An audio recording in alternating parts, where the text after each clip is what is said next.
Recession is now stalking the world. That's the headline from a new report released by the International Monetary Fund, who have forecast, quote, feeble and uneven growth across the globe. It's going to hit us in Australia, a fact acknowledged by the Treasurer Jim Chalmers. While saying our economy will avoid recession, he did acknowledge economic growth is set to slow considerably this year. Naturally, this slowdown isn't his fault, nor is it the fault of the Labor government. The faltering economy is apparently all the doing of others. He blamed international pressures and interest rates. The impacts of higher interest rates, higher persistent inflation, the war in Ukraine, and all of these things will create, in their view, the weakest 5-year period for more than 30 years, which is obviously very troubling to us here in Australia. We do have a lot coming at us from around the world. Okay, I'll cut him some slack there. There's no doubt he does have a valid point. We have endured the fastest rise in interest rates in history. And of course that's going to have an impact on household budgets. That equation's pretty simple, isn't it? Well, more money going out to pay your mortgage leaves less money to spend on other things.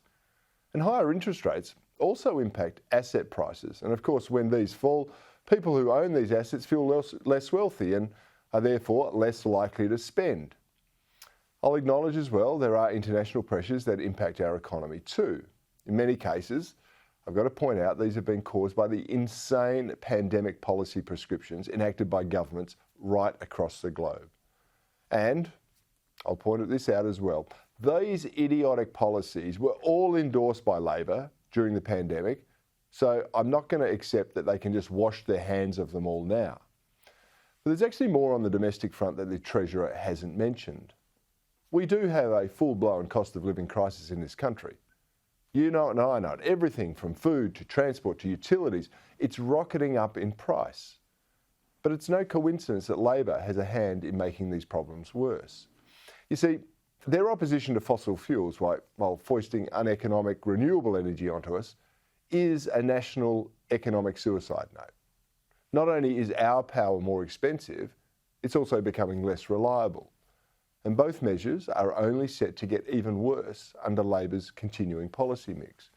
And that change alone is going to cripple businesses, making some uneconomic, which will see some close as a result. What's that going to do to jobs? And then you've got their foolish and short-sighted immigration policy.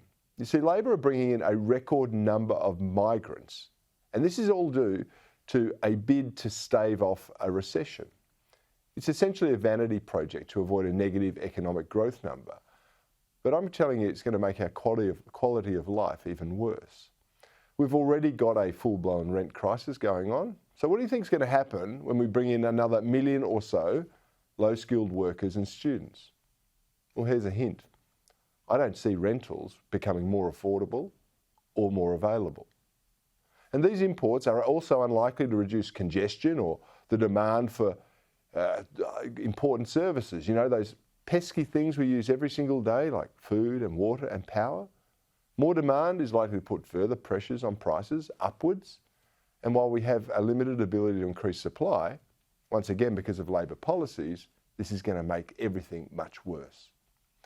Left of centre governments, you see, they don't seem to like new projects like new mining projects or new dams or new power plants or new housing estates or new farms. No. And they're focused on the big picture stuff like saving a frog or a koala habitat, enshrining racism into our constitution, or indeed saving the planet from capitalism. The weight of Labor's deadening hand is already making a mess of our economy. With every single move, they're making it worse, and all while trying to blame others for the problems that they're now fostering. The latest sleight of hand is predicting we will avoid this recession, even though it will feel like we're actually living through one. Our quality of life isn't measured merely through easily manipulated statistics and numbers.